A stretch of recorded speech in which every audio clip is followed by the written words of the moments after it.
حضرت عیسیٰ علیہ السلام کے نانا کا نام حضرت عمران تھا۔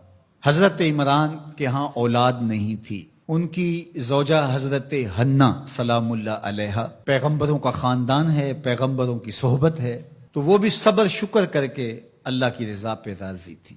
گھر کے صحن کے اندر دوپہر کے وقت چارپائی بچھائے ایک درخت کے نیچے قیلولہ کرنے لگی تو ایک منظر دیکھا کہ درخت پر ایک چڑیا نے گھونسلہ ڈالا ہوا تھا اور اس نے بچے دیے ہوئے تھے۔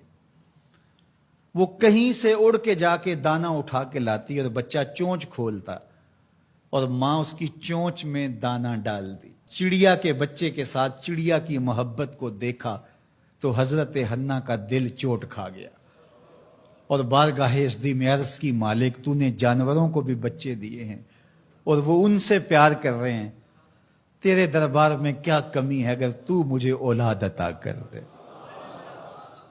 دل چوٹ کھا گیا، دل کی اتھا گہرائیوں سے دعا نکلی، عرش تک جا پہنچی۔ اللہ نے حضرت حنا کو کرم نوازیوں سے مولا مال کر دیا۔ حضرت حنا نے کہا، اے اللہ جو میرے بطن میں ہے میں تیرے گھر کے لیے اس کو وقف کرتی ہوں۔ جب ولادت کے لمحے آئے تو حضرت حنا زوجہ عمران نے بیٹی کو جنم دیا تو پریشان ہو گئیں کہ مالک یہ تو بیٹی ہے، میں نے تو اس کو مسجد اقصی کے لیے وقف کیا ہے اور وہاں سارے مرد ہیں، ایک لڑکی جب جوان ہوگی تو اس کو وہاں کیسے چھوڑ سکوں گی، منت میری کیسے پوری ہوگی۔ بہت پریشان ہوئی منت کی تکمیل کا سوچ کے کہ مالک یہ تو بیٹی ہے۔ آواز آئی، پریشان ہونے کی ضرورت نہیں حنا، جو تو نے بیٹی جنم دی ہے ایسے تو بیٹے بھی نہیں ہوتے۔ اس بیٹی کا نام کیا رکھا گیا؟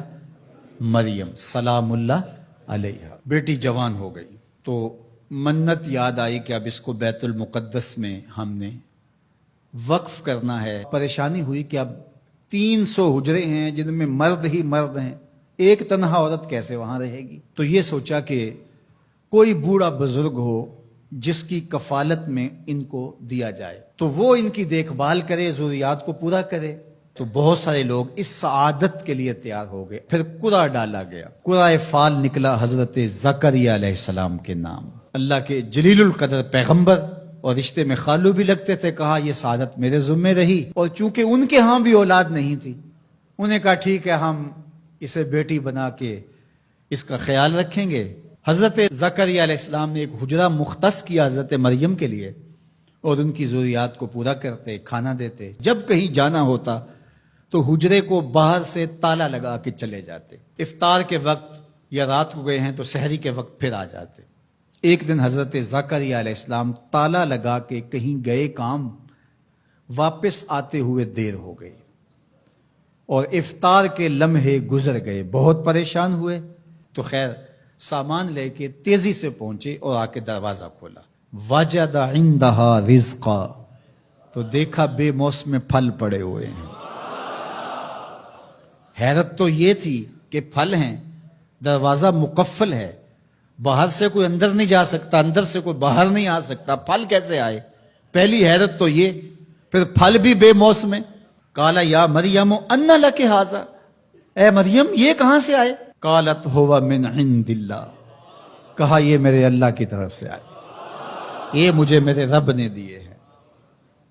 ان اللہ یرزق من یشاء بغیر حساب، وہ جس کو چاہتا ہے بغیر حساب کے عطا کرتا ہے، اس کے لیے کوئی مشکل نہیں ہے۔ جو ماں کے پیٹ میں بچے کو رزق دیتا ہے، انڈے میں چوزے کو رزق دیتا ہے، وہ حجرہ مریم میں مریم کو رزق نہیں دے سکتا؟ اب حضرت زکریا علیہ السلام کا ذکر آپ نے سنا کہ ان کے ہاں اولاد نہیں تھی اور عمر کتنی ہو گئی تھی؟ 120 سال، اور آپ کی زوجہ کی عمر 100 سال ہوگی، تو اب تو امید بھی ختم ہو گئی اولاد کی۔ لیکن جب بے موسم پھل دیکھے نا تو اندر چھپی ہوئی امید کی موہوم سی جو چنگاری تھی وہ بھڑک اٹھی اور حضرت زکریا نے ہاتھ پھیلا لیے، ہنالک دعا زکریا رب، مالک جب تو مریم کو بے موسم پھل دے سکتا ہے، میرے شجر عمر پر اولاد کے آنے کا موسم بیت گیا ہے، لیکن مالک کیا تو مجھے بے موسمی اولاد نہیں دے سکتا؟ حضرت زکریا وہیں کھڑے ہو کے دعا مانگنے لگے. معلوم ہوا جہاں رحمتیں اترتی دکھائی دیں وہاں دعا مانگی جاتی. ہم جب اللہ والوں کی قربت میں جا کے اللہ سے دعا مانگتے ہیں تو کچھ لوگ معترض ہوتے ہیں کہ اللہ تو ہر جگہ موجود ہے، یہاں کیوں مانگ رہے ہو؟ مسجد اقصی پاس ہے لیکن حجرہ مریم میں اللہ کا پیغمبر دعا مانگ رہا ہے، وہاں رحمت آنکھوں سے اترتے ہوئے دیکھی. ان رحمت اللہ قریب من المحسنین، اللہ قرآن میں فرماتا ہے میری رحمت محسنین نیکوکاروں کے نیڑے ہوتی ہے. اس لیے ہم اللہ والوں کے قریب جا کے اللہ سے مانگتے ہیں، مالک تیری رحمتیں یہاں برس رہی. ہنالک دعا زکریا ربا، وہیں کھڑے ہو کے دعا مانگنا شروع کر دی، اللہ مجھے ستھری اولاد عطا کر دے. پھر کیا ہوا کہ کہا گیا یہاں دعا کیوں مانگ رہے ہو، میرے گھر میں آؤ. کہا گیا نبی ہو کے ولیہ کے حجرے میں دعا مانگ رہے ہو، تمہیں کچھ نہیں دیا جائے گا. نہیں، سنو قرآن سنو. فنادتہ الملائکہ، فرشتے آ کے پکار کرنے لگے. کب؟ وَهُوَ قَائِمٌ يُصَلِّي فِي الْمِحْرَابِ، وہ حجرے میں کھڑے ابھی دعائیں مانگ ہی رہے تھے. فرشتوں نے آ کے ندا دی کیا؟ ان اللہ یبشرک بیحییٰ، اے زکریا تمہیں مبارک ہو، ہم تمہیں یحییٰ عطا فرمائیں گے. اولاد مانگی ہے تو یحییٰ ملے گا، لیکن اکیلی اولاد نہیں مانگی، ذریۃً طیبہ، ستھری اولاد مانگی ہے، پاک اولاد مانگی ہے. تو مصدقم بکلمۃ من اللہ وسیدا وحصورا ونبیا من الصالحین، جو بیٹا دینے والے ہیں وہ کلمت اللہ کی تصدیق کرنے والا ہوگا، سردار ہوگا، عورتوں سے الگ رہنے والا ہوگا اور پیغمبر ہوگا، صالحین سے نبی ہوگا، یہ شانوں کا مالک ہوگا. فوراً دعا قبول ہو گئی. یہ ہے کرامت سیدہ مریم کے حجرے میں بے موسم پھلوں کا ملنا اور وہاں دعاؤں کا قبول ہونا.